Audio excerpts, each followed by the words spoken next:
But with parties and presents and any number of festive distractions, we're often reminded not to overlook the real meaning of Christmas. It's a story more and more viewers are following in a popular TV series about the life of Jesus. Lee Cowan takes a closer look. So this is Jerusalem.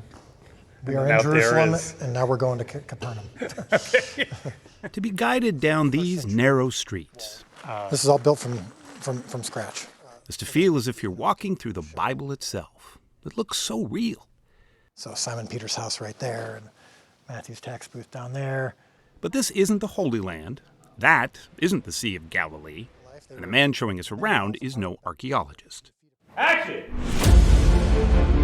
His care is for women, for the vulnerable. This is a production set in the heart of Texas. Comes in here. For writer and director Dallas Jenkins, the man behind the wildly popular faith-based series, The Chosen. There will come a time when this will become far more difficult. When persecution is an ever-present part of your ministry.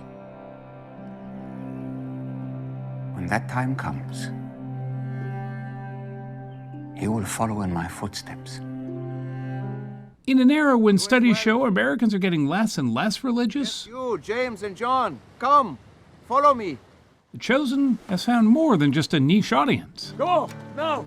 says Jonathan Roumie, who plays Jesus. We even got a letter from somebody from the Church of Satan that was like, I don't believe all this stuff necessarily, but you guys tell a really good story.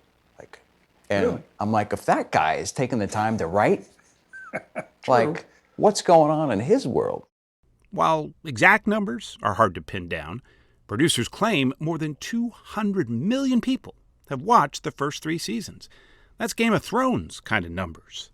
The different ideas that people have in their head of who Jesus was is fascinating. And fraught. oh, I'm walking through, I wouldn't say I'm trying to avoid landmines. I'm walking through landmines every day. What makes The Chosen different You look troubled.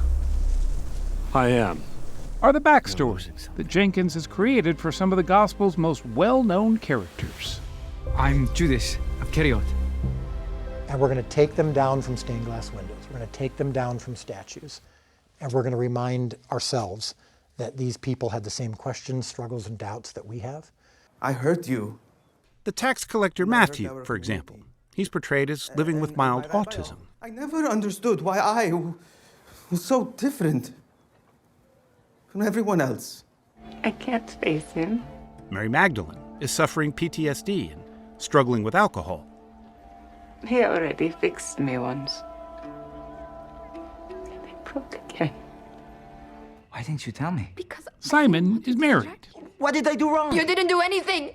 and isn't above the arguments that old couples have. Nothing. You came home from being gone and you didn't even ask how I was.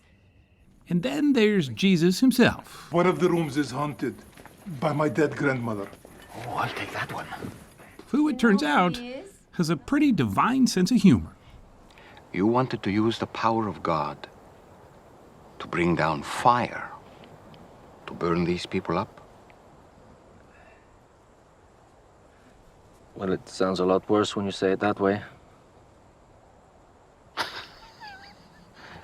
I think showing those sides of Jesus, while you don't see them often, doesn't make them wrong. For all its popularity now, The Chosen was not something studios were jumping to make, especially with Jenkins. You really thought about quitting? Oh, for sure. His previous film had landed with a thud. Nobody wanted to back him on another project. I imagine that God tends to use the broken and tends to use the humbled. And I wasn't a humble person until that day. Hi, I'm Dallas Jenkins, director. He turned to crowdsourcing to raise money. Really means a lot. A long shot. So we're going to make a television show for you about the greatest story ever told. But boy, did it pay off. More than $10 million poured in. That's a record for a crowd-funded media project. I thought, okay, this is bigger than me.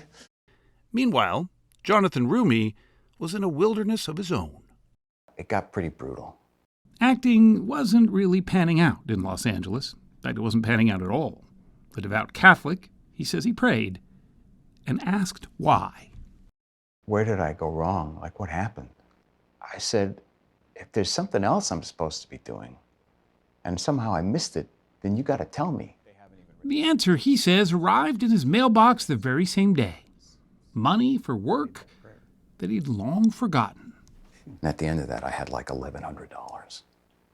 And 3 months later, I got a call from Dallas. He was asking me to show up for the show. Were they miracles? Both Jenkins and Roumie say that's up to you to decide. What does seem clear is the show is apparently offering something that a lot of people were looking for. We're loving the stuff. It's awesome. This was a fan convention in Dallas this past October. It was sort of like Comic-Con, except instead of superhero costumes, it was Bible chic. When Roumie arrived, as you might expect, that was a little like the second coming. Look how many people we get to meet and hang out with, and yeah, it's pretty cool. Security had to usher him away. It's humbling, man. You know, I'm a dude that shows up and reads lines and says them to another person who's saying lines that they memorized, and I don't know that I've met anybody that actually was disconnected enough to think that I'm actually Jesus. Just in case it wasn't clear, I'm not Jesus. Not Jesus incarnated. It's not a thing. So, give them something to eat. We're out of food. They're out of food. Near the end of season 3, the show faced a quandary: how to show the magnitude of Jesus feeding the multitudes without breaking the bank. So thank you so much for joining us. Extras would have cost a fortune, but what about the show's fans who had so generously donated to get the Chosen made in the first place? Saw this opportunity and we jumped on it.